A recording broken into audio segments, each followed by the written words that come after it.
सुनसान जंगल के किनारे बसी एक बूढ़ी माँ की झोपड़ी, दो वफादार कुत्ते कोला और बोगा और एक धूर्त लोमड़ी जो किसी भी कीमत पर माँ से अपना बदला लेना चाहती थी। जब बेटी की शादी हो गई और माँ अकेली रह गई तो जंगल की शैतान लोमड़ी की आंखों में चमक आ गई। अब उसके बदले का समय आ गया था, लेकिन माँ इतनी भी कमजोर नहीं थी। अपनी बुद्धिमानी और अपने प्यारे साथियों की मदद से वो उस लोमड़ी की चालों का कैसे सामना करेगी? क्या ये एक बूढ़ी औरत की आखिरी रात होगी या फिर ये कहानी एक ऐसी दोस्ती की मिसाल बनेगी जिसे जंगल भी सलाम करेगा? एक दिलचस्प, रोमांचक और सच्ची वफादारी से भरी इस असमिया लोक कथा में जानिए कि आखिरकार जीत किसकी होती है, चालाकी की या निष्ठा की। बहुत साल पहले की बात है। तब एक जगह से दूसरी जगह जाने के लिए सीमित साधन हुआ करते थे। गरीब लोग पैदल चलकर ही एक जगह से दूसरी जगह तक जाते थे। अमीरों के लिए घोड़े, बैलगाड़ी और पालकी का प्रचलन था। ज्यादातर रास्ते जंगलों के बीच से होते हुए गुजरते थे। उसी समय जंगल के करीब कमलपुर नामक एक छोटा सा गांव था। वहां की आबादी भी बहुत कम थी। एक औरत अपनी बेटी के साथ कमलपुर गांव में रहती थी। अपने पति के असमय देहांत के बाद परिवार के गुजारे के लिए उसने खेती करनी शुरू कर दी। इस तरह माँ बेटी का गुजारा चलने लगा। उसके खेत जंगल के करीब थे। उस जंगल में बहुत सारे खूंखार जंगली जानवर रहा करते थे। औरत को जंगली जानवरों से कोई डर नहीं था। दिन भर वो अकेली खेत में काम करती रहती थी। हल चलाना, मिट्टी को समतल करना, धान के बीज बोना, सिंचाई करना, कटाई, सफाई आदि सारा काम वो खुद करती थी। बेटी धीरे धीरे बड़ी होने लगी और एक समय आया जब वह गांव की सुंदर एवं सुशील युवतियों में गिनी जाने लगी। माँ की भी उम्र ढल रही थी और कड़ी मेहनत करने के कारण वो असमय बूढ़ी हो चली थी। बेटी को माँ की बड़ी चिंता होने लगी। एक दिन वह सड़क से कुत्ते के 2 पिल्लों को उठा लाई। बेटी ने माँ से कहा, माँ, आज से ये दोनों भी हमारे साथ ही रहेंगे। इनकी माँ नहीं है। जंगल के किनारे सड़क पर पड़े हुए थे। मैं न उठा लाती तो अब तक वो बदमाश लोमड़ी आकर इन्हें हजम कर जाती। देखो ना कितने प्यारे हैं। इनकी आंखें काली, छोटी और कितनी चमकीली हैं। माँ को भी दोनों पिल्लों पर दया आ गई और वह दोनों की पीठ को प्यार से सहलाने लगी। ममता भरे हाथों से छूते ही दोनों माँ की गोदी में बैठने को उतावले हो गए। धीरे धीरे दोनों माँ बेटी के छोटे परिवार के सदस्य बन गए। दोनों को खाना खिलाए बिना माँ खुद नहीं खाती थी। एक का रंग काला था और दूसरे का सफेद। माँ काले को कोला और सफेद रंग वाले को बोगा कहकर बुलाती थी। धीरे धीरे कोला और बोगा बड़े होने लगे। दोनों अब माँ की आंखों के तारे बन गए थे। माँ जहाँ भी जाती दोनों उसके पीछे पीछे चलते। माँ की एक आवाज से दोनों अपनी पूंछ हिलाते हुए उसके पास हाजिर हो जाते थे। अब बेटी ने राहत की सांस ली। जंगल की लोमड़ियां बड़ी शैतान थीं। माँ जब अकेली खेत में काम करती रहती थी, 2 लोमड़ियां हमेशा उसके इर्द गिर्द घूमती रहती थीं। एक दिन माँ ने तंग आकर अपनी बड़ा चाकू उनकी तरफ मार फेंकी। दा जाकर एक के गले में लगा और अधिक खून बहने के कारण वो उसी वक्त चल बसी। दूसरी ने किसी प्रकार भागकर अपनी जान बचाई। रात को सोते समय जब माँ ने बेटी को ये कहानी सुनाई, बेटी मन ही मन डरने लगी। अब दूसरी लोमड़ी मौके की तलाश में रहेगी कि कब माँ को नुकसान पहुंचाकर अपने साथी की मौत का बदला ले सकें। गांव के कई लोग दुष्ट लोमड़ी के पंजे से घायल हुए या मर चुके थे, इसलिए बेटी ने माँ की सुरक्षा के लिए इन कुत्तों का इंतजाम कर दिया। एक दिन महाजन, गांव के मुखिया ने अपने रिश्तेदार के बेटे के लिए बेटी का हाथ मांगा तो माँ की खुशी का ठिकाना नहीं रहा। लड़का पढ़ा लिखा, होशियार एवं स्वस्थ था। जमीन जायदाद से भरपूर घर परिवार पाकर माँ का सीना चौड़ा हो गया। भगवान का लाख लाख शुक्र है कि उस गरीब दुखियारी की बेटी ऐसे खाते पीते घर की बहू बनेगी। बड़े धूमधाम से उसने एकलौती बेटी का विवाह संपन्न किया। बेटी भी कोला और बोंगा के भरोसे माँ को छोड़कर रोती हुई ससुराल चली गई। अब माँ बिल्कुल अकेली रह गई। फिर भी बिना डरे वो अपने पालतू कुत्तों के साथ सुख से रहने लगी। कई बार लोमड़ी रात के समय माँ पर पंजा मारने की नाकाम कोशिश कर चुकी थी।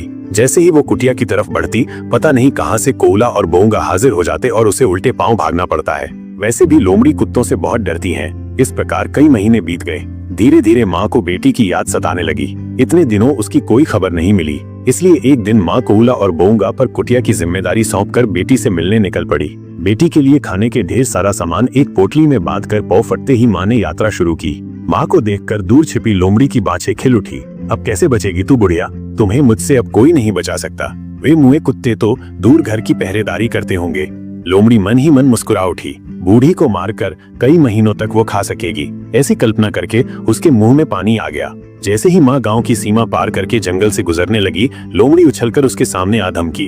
अचानक आंखों के सामने भूखी लोमड़ी को देखकर माँ समझ नहीं पाई कि अब करें तो क्या करें, कैसे खुद का बचाव करें। मन का डर मन में ही छुपाकर हंसते हुए उसने कहा, कैसी हो लोमड़ी रानी? बहुत दिनों के बाद दर्शन दिए, सब ठीक तो है ना? लोमड़ी हंस पड़ी। उसने अकड़ दिखाते हुए कहा, मेरी चिंता छोड़ बुढ़िया और अपनी खैर मना। अब तुझे बचाने न तो तेरी बेटी आएगी और न ही वे जाबाज कुत्ते। आज तुझे खाने की मेरी पुरानी ख्वाहिश पूरी करूंगी। अपने भगवान को याद कर ले ताकि मरते वक्त ज्यादा तकलीफ न पहुंचे। माँ जोर से हंस पड़ी और कहने लगी, बेटी के गम से मैं मरी जा रही थी। खाना पीना जैसे छोड़ ही दिया था, इसलिए पतली और कमजोर हो गई हूँ। पर तुझे इससे क्या? तुझे मांस मिले या सूखी हड्डियां, कोई फर्क नहीं पड़ता। अगर तू मुझे बेटी के घर से वापस आते समय खाएगी तब उंगली चाटती रह जाओगी। वो कैसे? लोमड़ी जानना चाहती थी। माँ को लगा कि उसकी चाल काम कर गई। फिर गंभीर होकर कहने लगी, तुझे इतना भी नहीं मालूम है क्या? इतने दिनों बाद माँ पहली बार बेटी के घर जा रही है, तो जाहिर है कि बेटी रोज जुहा चावल, मांस, मछली, ताजी सब्जियां, पीठा, नारियल के लड्डू, घी, माखन, मिठाई, दही, क्रीम, गुड़ आदि से मेरा आव भगत करेगी। मेरे दुबले पतले शरीर में जान आ जाएगी, हड्डियों के साथ मांस भी जमेगा, तब खाने का मजा कुछ और ही होगा। लोमड़ी बोली, अगर तू वापस इसी रास्ते नहीं आई तो? माँ बोली, तो क्या मैं बेटी के घर पूरी जिंदगी रहूंगी? ऐसा करके बिरादरी में नाक कटवानी है क्या? तू मानती है तो मान, वरना मैं चली। बेवकूफ लोमड़ी मान गई। माँ भी किसी प्रकार अपनी जान बचाकर हांफते हांफते बेटी के घर पहुंची। माँ को देखकर बेटी की आंखें छलक आईं। दोनों एक दूसरे के गले मिल गए और स्वर्गिक सुख का अनुभव किया। बेटी ने कहा, अब आई हो तो कुछ दिन यहाँ आराम से रहो और मुझे अपनी सेवा करने का अवसर दो।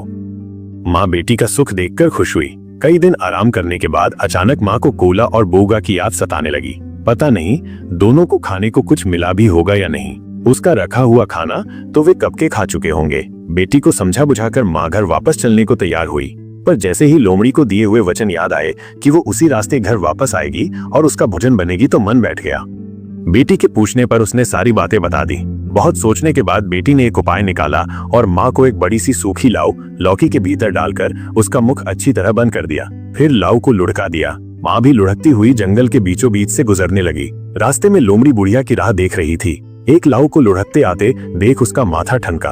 हो न हो इसके अंदर कुछ मूल्यवान वस्तु छुपाई गई है। उसने सामने आकर लाऊ को रोक दिया और उलट पुलट कर देखने लगी। उसे उठाते ही लाऊ का मुंह खुल गया और बुढ़िया निकल आई। लोमड़ी सारी चालाकी समझ गई। अब तू मुझसे कैसे बचेगी? बड़ी चालाक बनती है। अब तुम्हें मुझसे कोई बचा नहीं सकता। कोई आखिरी इच्छा हो तो बताओ। डरती हुई माँ बोली, मैंने जीवन में बहुत काम किया पर कभी नाच गान नहीं किया। मैं नाचना और गाना चाहती हूँ, यही मेरी आखिरी इच्छा है। लोमड़ी ने सोचा, ये कैसी इच्छा है? जो भी हो, मुझे इससे क्या? फिर बोली, ठीक है, जल्दी से करो, मुझे बहुत भूख लगी है। माँ ने मौके का फायदा उठाया और जोर जोर से गाने के बहाने चिल्लाने लगी, कोला आह, बोगा आह, मोक शियाले खाए, कोला बोगा लर मार ले, शियाल पोले जाए। जिसका मतलब है कि कोला बोगा आ जाओ, मुझे लोमड़ी खाने जा रही है। कोला बोगा के आते ही लोमड़ी भाग जाती है। माँ बार बार एक ही सुर में गाते नाचते हुए कुटिया की तरफ बढ़ने लगी और अपने बेटे समान कोला बोगा को पुकारने लगी। लोमड़ी भी इन सबसे अनजान गाने की सुर में नाचती जा रही थी। इसी प्रकार नाचते गाते माँ अपने घर के करीब आ गई। उसकी आवाज कुत्तों के कानों तक पहुंच गई। कोला बोगा झट समझ गए कि उनकी मालकिन खतरे में है और दोनों जोर जोर से भौंकते हुए जंगल की तरफ दौड़ने लगे। जैसे ही उन्हें लोमड़ी दिखी, वे गुस्से से लाल पीले हो गए और उसे दबोचने के लिए उसकी तरफ कूद पड़े। नाचती हुई लोमड़ी सामने मौत रूपी कोला बोगा को देखकर दंग रह गई और अपनी पूंछ लटकाकर उल्टे पांव भागने लगी। आगे आगे लोमड़ी और पीछे पीछे कुत्ते भागे जा रहे थे।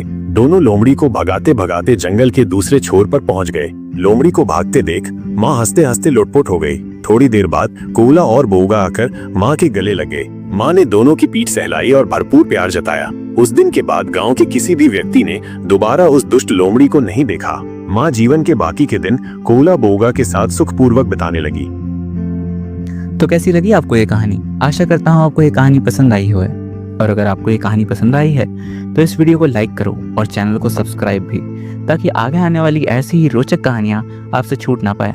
मैं मिलता हूँ आपसे किसी और रोचक कहानी में। तब तक के लिए अलविदा।